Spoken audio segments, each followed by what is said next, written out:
Tensions in the Middle East are escalating as Israel's military launches another wave of strikes. Iranian state media is reporting that several family members of Supreme Leader Ayatollah Ali Khamenei were killed during the first wave, including his daughter and grandchild. And this follows an announcement by U.S. President Donald Trump that the Iranian leader has also died. Tehran has yet to confirm the announcement. The compound of the Supreme Leader was among the key locations targeted in the airstrikes that began yesterday. Israeli Prime Minister Benjamin Netanyahu earlier said all indications show Khamenei is dead. הבוקר במתקפת פתע עוצמתית השמדנו בלב טהרן את המתחם של הרודן חמינאי. במשך 3.5 עשורים רודן אכזר זה שלח טרור לרחבי העולם, אמלל את עמו ושקד כל הזמן, בלי הרף, על התוכנית להשמדת ישראל. התוכנית הזאת איננה, ורבים הסימנים שגם הרודן הזה איננו. Iranian officials had previously dismissed reports of the Ayatollah's death as, quote, mental warfare. The 86-year-old has no designated successor. Iranian news agencies said the Supreme Leader is, quote, steadfast and firm in commanding the field. The country's foreign minister earlier told NBC News that Khamenei is alive and that Iran is interested in de-escalation. The U.S. and Israel struck multiple Iranian cities, including Tehran, Isfahan and Qom. In Minab, more than 100 people, mostly schoolgirls, were reportedly killed in a strike on an elementary school. Iranian state media, citing the Red Crescent, said at least 200 people have been killed and more than 700 injured across the country. Tehran said the strikes were unprovoked as they come amid nuclear talks with the U.S. President Trump said the attack was necessary to stop Iran from developing ballistic missiles that could reach the U.S.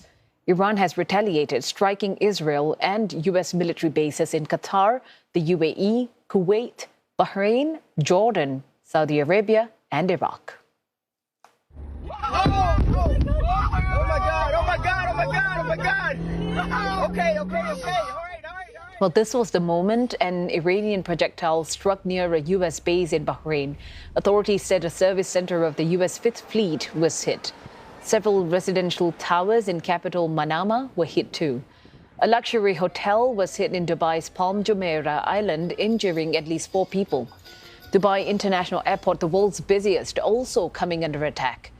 UAE state media said 1 person was killed in Abu Dhabi but gave no details. Qatar says it was attacked by 65 missiles and 12 drones. Most of them were intercepted, but 2 ballistic missiles reached Al Udeid Air Base, which is the largest American military base in the region.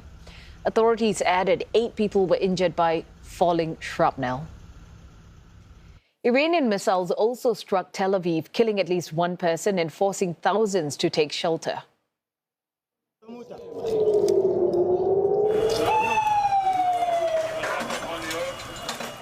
Tel Aviv is a tech hub home to offices of big tech companies, including Google, Meta, Nvidia, Apple, and Amazon. Israel has declared a state of emergency, banning public gatherings, shutting schools, workplaces, and moving hospital patients to underground facilities. Jagriti Dave is covering these developments for CNN in Washington, D.C., and she explained what President Trump's next steps could be.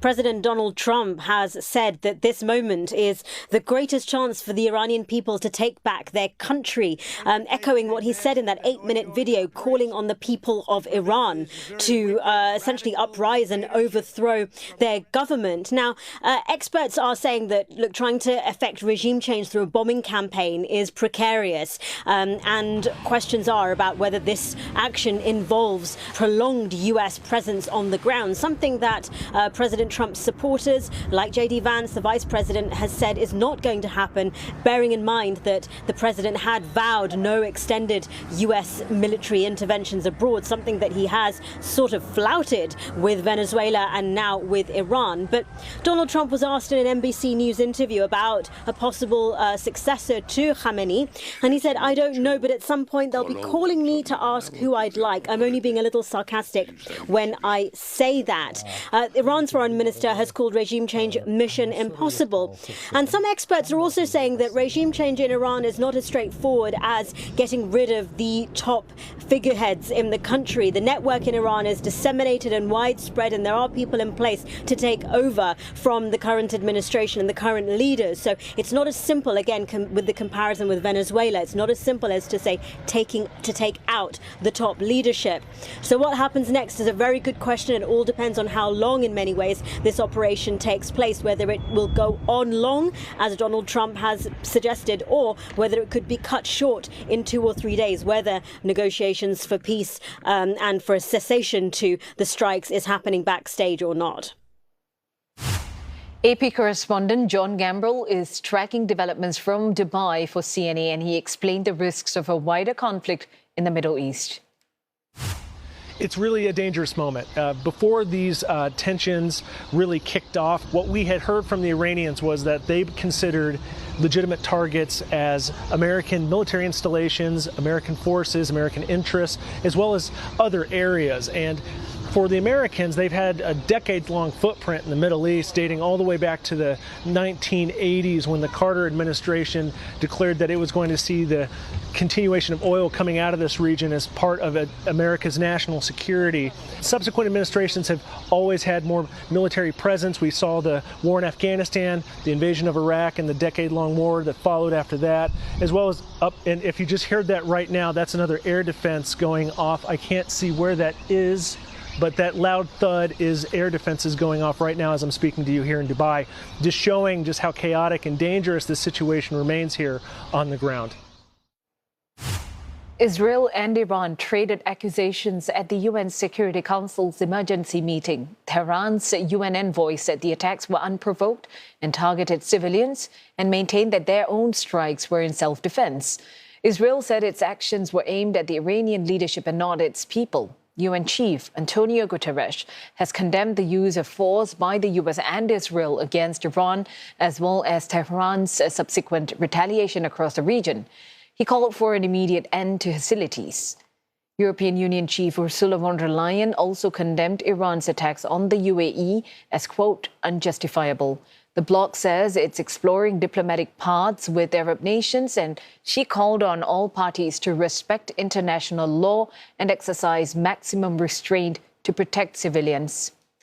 France, Germany and the UK criticized Iran's retaliatory strikes, urging Tehran to end its nuclear program. They have all denied any role in the US-Israeli operation. The United Kingdom played no role in these strikes. But we have long been clear. The regime in Iran is utterly abhorrent. La France n'a été ni prévenue ni impliquée, tout comme d'ailleurs l'ensemble des pays de la région et nos alliés. Russia has demanded an immediate halt to US and Israeli strikes on its ally, Iran. Moscow says it is ready to assist in efforts to find peaceful solutions to the crisis. China echoing Russia's comments, appealing for a resumption of dialogue and negotiations. Now, it called for efforts to uphold peace and stability in the Middle East. Singapore says it regrets the failure of negotiations that has resulted in strikes and retaliation in the Middle East. It urges all parties to return to negotiations to achieve a peaceful resolution in accordance with international law and the principles of the UN Charter. The Foreign Affairs Ministry adds that there are currently no reports of Singaporean casualties in Israel, Iran and the wider Middle East region. MFA also advises Singaporeans to defer all travel to the region, including transiting. And those residing or transiting in the region should stay indoors, shelter when alerted, monitor the news closely, and heed local government advice. We spoke with Eyal Meroz, senior lecturer at the University of Sydney, and he explained what the death of Iranian Supreme Leader Khamenei could mean for the conflict. The overestimation about the power of or the importance of Khamenei is problematic here, because the Iranian regime as a whole and the Iranian Revolutionary Guard more specifically are very powerful organizations. And I don't think that this will make as much of a differences maybe in some other cases, such as in the case of Hezbollah in Lebanon. Whether or not he was killed or not, we will know very soon. But while he has a lot of adherents around the world, mainly in Shia, he was also very much hated in other parts, including within Iran. So I think that the question of a regime change is still hanging very much up in the air in terms of who can make that happen. And I am skeptical about the possibility of making a regime change from the air. Neither Israel nor the Americans will put boots on the ground. And so much depends on the situation within Iran, not so much the people of Iran as the maybe some elements within the Revolutionary Guard that may want to make some change. But this is, again, a very tall order and unclear. I think the Iranians have learned from the previous round to, if you like, to decentralize their decision-making, decentralize their operations. And so we saw very quickly the missiles being fired back. I think that was all pre-planned, including the instructions to the people of Iran and assurances that all is well. I think that is not necessarily a measure of what is happening now in Iran, because it was pre-prepared in advance. So the question indeed is what is happening domestically within different maybe centers of power, maybe even within the Revolutionary Guard and the Iranian regime, and who will take the strongest action, what are the considerations that will animate these decisions. And this is, again, up in the air. The opposition, the so-called opposition outside of Iran to the regime is fractured and not very powerful. So if something major is going to change, it will come from within Iran and from within the seats of power.